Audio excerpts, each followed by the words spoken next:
Today we're learning the Avalanche, a super fun and technically impressive etude by Stephen Heller. It's at an early intermediate level, maybe a little more difficult, but it sounds like a late intermediate to early advanced piece. We're going to learn it in 4 different layers: rhythm, notes and fingerings, musicality, and speed, which is similar to my approach when teaching private lessons.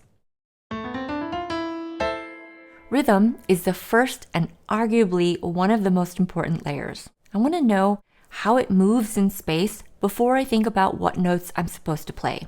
It really does make it a lot easier when I go to put the notes in later. On the page, the rhythm admittedly looks complicated, but it follows the same patterns repeatedly. We're in 2/4 time, and we start with triplets. For those that don't know, triplets have 3 notes per quarter, and we count them as 1-a-la, 2-a-la, or triplet, triplet. So the rhythm in measure 1 is 1-a-la, 2-a-la, or triplet, triplet. And feel an extra oomph on the first note of each triplet. 1-a-la, 2-a-la. In measure 2, the left hand plays on beat 1 while the right hand rests and the right hand comes in on beat 2. So it sounds like 2 quarters, left, right. So measures 1 and 2 together. 1-a-la, 2-a-la, 1-a-la, 2-a-la. Or bum, bum, bum, bum, bum, bum, bum, bum. This rhythmic motif or theme is the most important one in the whole piece, so make sure you can recite and feel this rhythm in your sleep. Ba-da-da-dee-da-da-dum, bum. Now look at measures 3 and 4. And what do you notice about this rhythm? It's the same. Measures 5 and 6 are the same as well, and 7 and 8, and 9 and 10, and 11 and 12. So basically, the whole first section repeats this rhythmic motif. As you recite it, snap left on beat 1 and right on beat 2 so that you're actually following the hands that are supposed to play. Bum, bum, bum, bum, bum, bum, bum, bum. In measures 13 to the repeat sign, the rhythm is just straight quarter notes followed by a half tied to another half. Bum, bum, bum, bum, bum, 2, 1, 2. Section 2, measure 17 to the end, mixes those rhythmic motifs. So on your own, go through the entire piece and be able to recite the rhythm that you see. Remember, we're reciting the rhythm with our mouth and snapping on the quarter note beats. And bonus if you can snap the appropriate hand. Ready?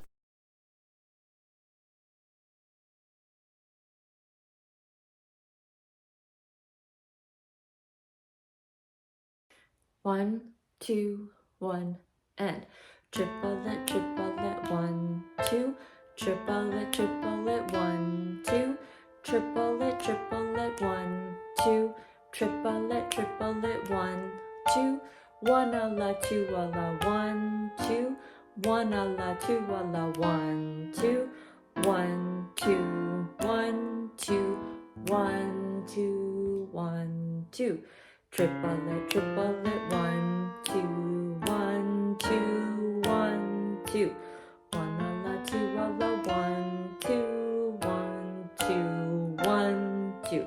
Triplet, triplet, triplet, triplet, triplet, triplet, 1, 2, 1, 2, 1, 2, 1, 2, 1, 2. Triplet, triplet, 1, 2, 1, 2, 1, 2. Triplet, triplet, 1, 2, 1, 2, 1, 2.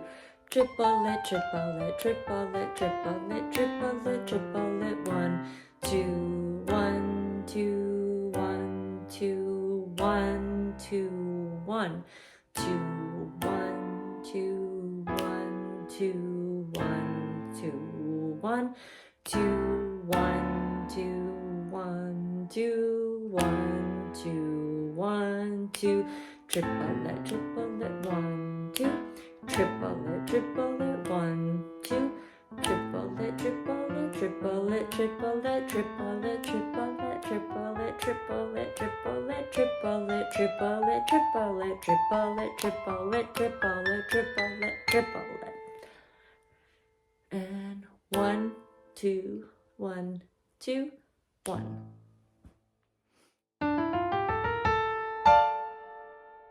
For layer 2, we're focusing on adding the notes to our rhythm.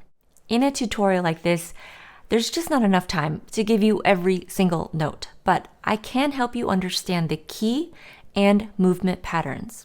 There aren't any sharps or flats in the key signature, so we often think of C major. However, by playing the first 2 measures, we can hear that it's definitely in a minor key.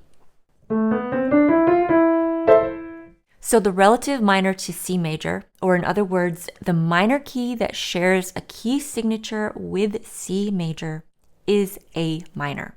Whenever you have these 2 triplets in a row, I use left hand fingers 3, 2, 1 and right hand 1, 2, 3. That's the typical pattern. When you get to measure 2, your right hand has to move out of the way because the left hand has to come up to play that E. Actually, by the end of measure 1, I'm already moving my right hand out of the way. So I'm rotating a bit on my 3rd finger so that I can move my hand out of the way.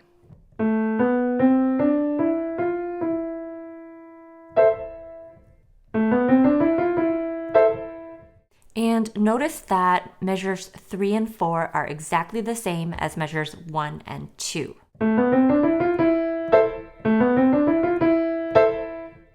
Then in measure 5, use the same fingering pattern, just start on D.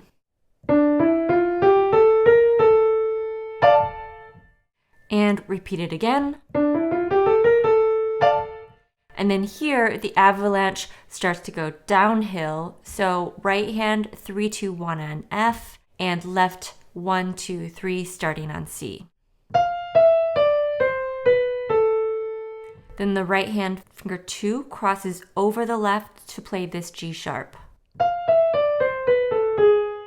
And it's the same pattern for the next 2 measures. Then the last 4 bars are soft chords with some confusing articulation marks, but we're going to address that in layer 3. This is just a simple closing cadence, A minor 2nd inversion, D minor 7 chord, A minor 2nd inversion again, E major, and then A minor in root position.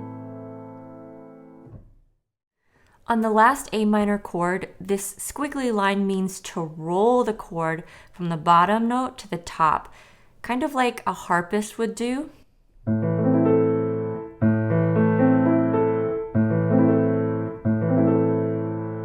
In romantic music like this, the top note should be on beat 1. So that means the notes coming before the top note should be before the beat. 1, 2, 1, 2, 1. So that was 1 when I got to the A, and the others were before. One more time.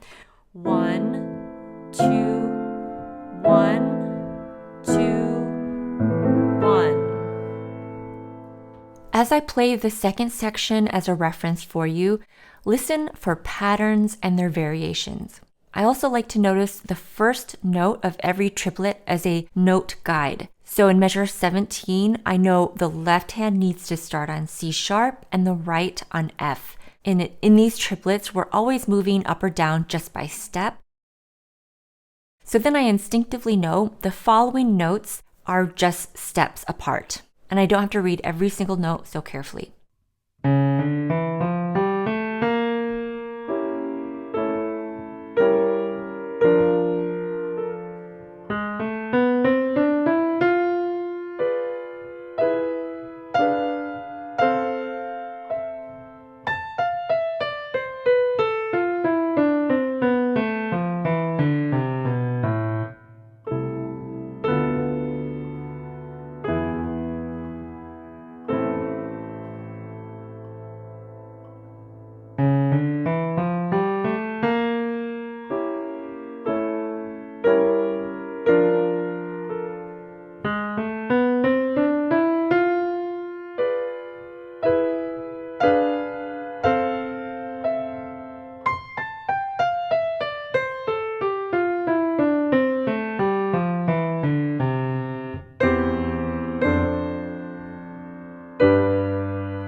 Now, once you know where your hands should be and what notes you're supposed to play, you can start making some music. One note about these layers. You don't have to perfect one layer to move on to the next. Depending on your practice style, you might go through all 4 layers in one practice session, but choose to only focus on 4 to 8 measures. It just depends on your preference for learning. But anyway, let's look at the articulation.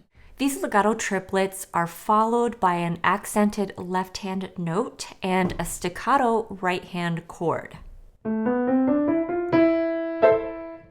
You can also follow their pedal markings and press the damper pedal down right after you play beat 1. Pedal down and then lift at the same time you play the staccato chord. So lift. If you press the pedal down too soon, in other words, not right after the E on beat 1, you're going to catch the F from the previous measure and you'll really get a muddy mess. Then there's a sudden piano mark and opposing articulation marks, staccato and slurs. It's ambiguous, but I interpret it as just a teeny tiny amount of space between each chord.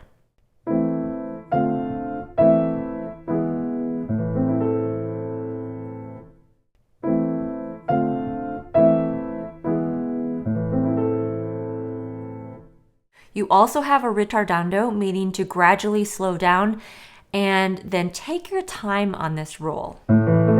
It shouldn't sound rushed. 1, 2, 1, 2, 1, 2, 1, 2. So in section 1, focus on the articulation marks, the changing dynamics, and an even outpouring of notes. If it starts to sound uneven or out of control, especially in those triplets, take it slower. For section 2, let me show you my hairpin marks. These are marked in your downloadable score as well. There are just these little tiny moments of lyrical writing, so take advantage and bring out the top note with a nice crescendo and diminuendo. I also use touches of the damper pedal to make it as warm as possible. As I mentioned earlier, the second section develops these 2 main themes, so pay close attention to dynamics and articulation to bring out how Heller plays with these developments. In measure 57, we see forte piano, which means the first chord is loud, then back off right away to piano so we can make an exciting crescendo to the finish. When we had a roll before, I told you to take your time, but here it says risoluto, which means firmly and decisively. So let those rolls rip up. Use firm fingers and then roll your weight from left to right with a little rotation. It's almost like when you strum your fingertips on a tabletop. This final section requires different fingering patterns, so watch that carefully. This will take a little extra attention. If the left hand has to play sharps, I like to begin the triplet with finger 4. Otherwise, it's still 3. And the right hand always begins with finger 1. In measure 67, when you play the first left hand note, stretch out to the octave so that your hand is ready for the following notes. The run ends forte, very exciting, but then there's a classic soft surprise ending.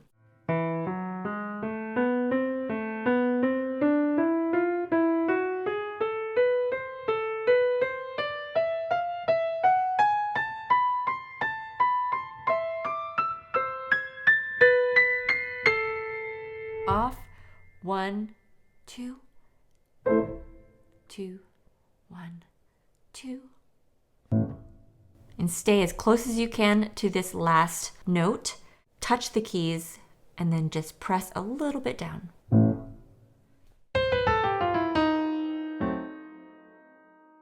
Finally, our last layer is about speed and a few ways to work towards a faster tempo.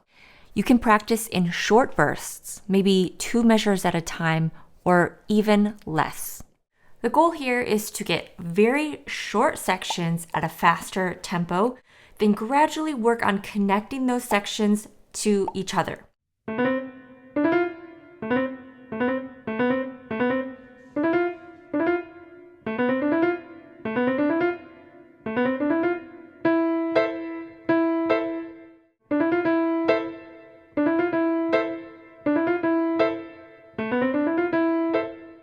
Another strategy is blocking the triplets.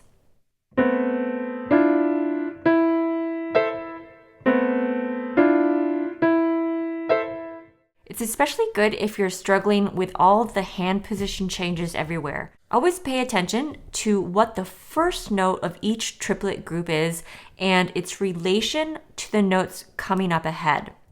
So A to D to E.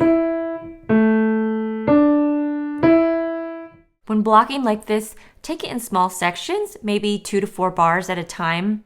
A third speed technique is practicing in rhythms. With triplets, I like to do long, short, short. Long, short, short, long, short, short. So the first note of each triplet group will be long and the others will be short.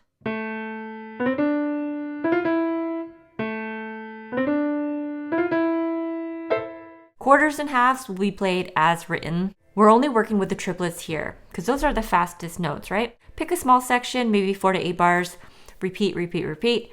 Then change the rhythm pattern. So do short, long, short. So the second note will be long.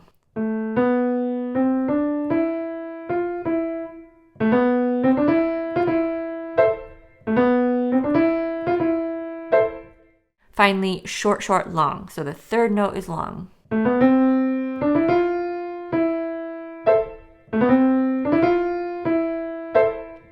When you practice in rhythms, make sure your fingers are really firm and strong, not tense, but strong, and your rhythm is snappy. We don't want an easy swing here, but rather,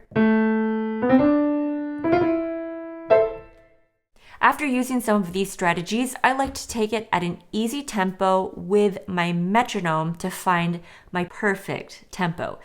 I'd say perfect because it doesn't actually have to be perfect. The point is to find a tempo that feels easy for you to play. You don't feel rushed or out of control when you play at this tempo. Then when you find your perfect tempo, mark it down in your score and play it again at a slightly higher tempo, maybe just 2 notches up on the metronome or about 5 beats up if you're using a smartphone app.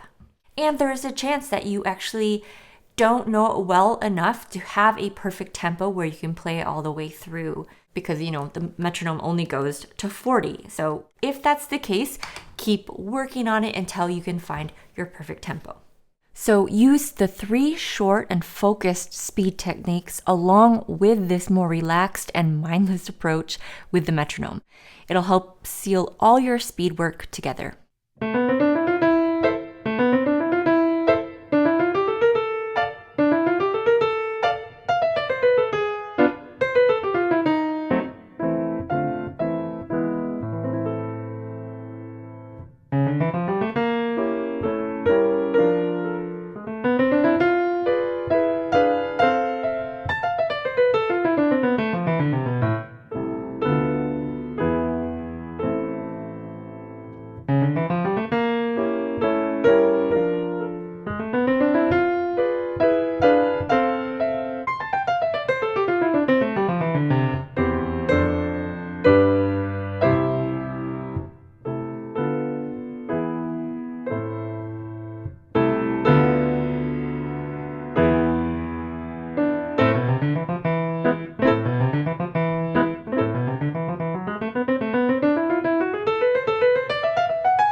If you enjoyed this tutorial, I've got another one for you right here.